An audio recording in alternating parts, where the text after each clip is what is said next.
I got the Egyptian Minister of Culture sacked, so I'm told, a few months ago when we had this big fight in Dallas, because when we were trying to establish this Egyptian issue, they have these big things in the museums, and there's no relationship to blacks at all, and we made a big issue about it, and this clown, who should have kept his mouth quiet, jumped up and said that Egypt is beyond black or white. They have nothing to do with that.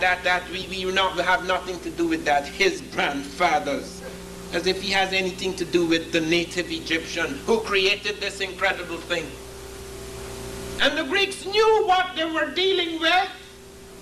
They saw them. They were not guessing. They saw these people. They fought with them. They conquered them. They lived with them. They admired them. They took from them. Every major Greek scholar went to study in Africa, as today I, out of my shattered and fragmented world, must go to Europe, both to learn and unlearn my lessons. Then in that time did the Greeks go to Egypt. Thales of Miletus, Democritus, Pythagoras, Eudoxus, Anaximander, Anaximenes, Heraclitus, they all poured into Africa to study. Pythagoras, according to Isaac Newton, the great European scientist, spent 22 years studying in Africa, as much time as I spent in America. 22 years. Then he comes back talking about the Pythagorean theorem, the thief. And then he goes and helps build a medical school at cost, and the harmony of opposites comes out of the Egyptian system, the hot and cold treatments. And Isaac Newton pointed out that the Africans prefigured him before he reached that synthesis of the sciences. He said the Africans knew about gravity. Nobody even thought about gravity.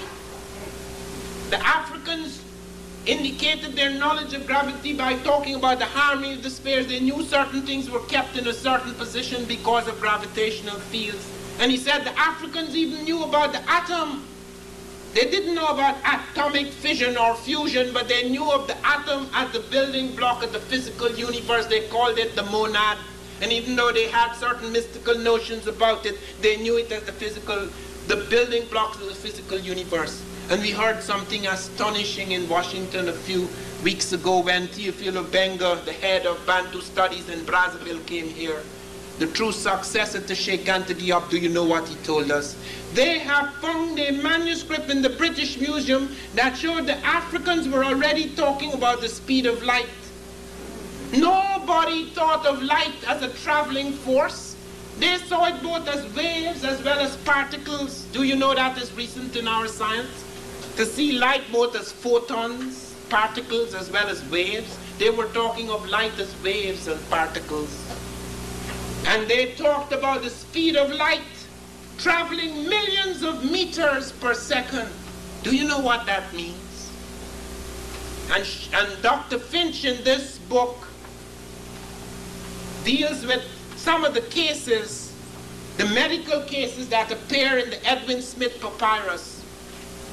Now the Egyptians wrote many medical texts. 10 of them survived because there's been massive destruction. Bishop Theodosius, that religious bigot, burnt down the Library of Alexandria, taking centuries of African scholarship into the ashes, but we still have survival of medical documents and mathematical documents. The two most famous of the medical documents are the Ebers Papyrus and the Edwin Smith Papyrus. And the Edwin Smith Papyrus only translates in the 18th dynasty, an Egyptian surgeon translates cases dealing strictly with the head and neck, which means he leaves the rest out. But that is enough to tell us that our African ancestors were doing incredible things. Finch looks at these cases as a doctor and points out that they had found the locus of the brain through which auditory information is processed. That's 20th century stuff. They were doing that thousands of years ago. He said that they were aware of certain things, cortical centers, that they actually diagnosed things that could only be diagnosed today with X-rays. Where were they getting that knowledge from? It's actually written down in the Edwin Smith Papyrus. A whole range of things like that. Many of the things we take for granted today as the moral edicts and laws, etc., you could see it down when you read Karenga's study of math. You could see how the Africans already written down these things.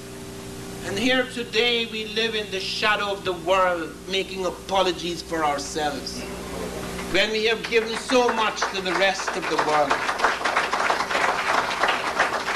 I would have given so much if 20, 30 years ago I knew about this. I lived in such anguish in my 20s, so ashamed of having African blood, as so many of us have had to grow up.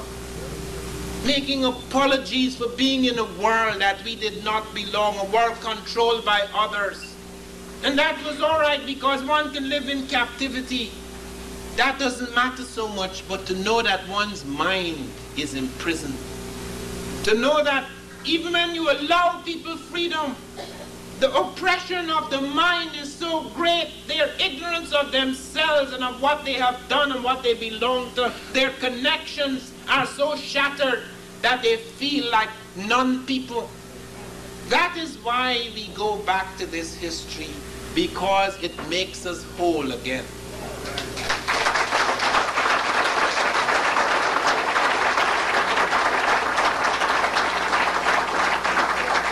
You look at the cultural connections. They have found mummies in Africa, in inner Africa, before they find them in Egypt. We have found mummies preserved in the Fezzan 500 years before the first mummy turns up in Egypt. We have found them using nacron, which was later used in the mummification process. We have found circumcision, which later were picked up by the Jewish sect, which at that time, in the early time, was largely African. We have found various cultural practices. Their totems are the African totems. Their philosophy is African. Their language is African. And here is Jean Vercoute speaking at the UNESCO conference in 1974, where he said, "It is true that their writing is African, their language is African, their way of thinking is African. The problem is that we can never be sure how many of them were African." Can you imagine the schizophrenia? And then you have this man, Shinny, as I call him in my book, Shamefaced Shinny, talking about how they were not really black, it was subjective. The Greeks were being just as subjective as Diop. That these are not really black people, they're just a little dark like the Italians. Anything, the Negrophobia, the horror of it, to accept, that's why they blew off the Sphinx's nose.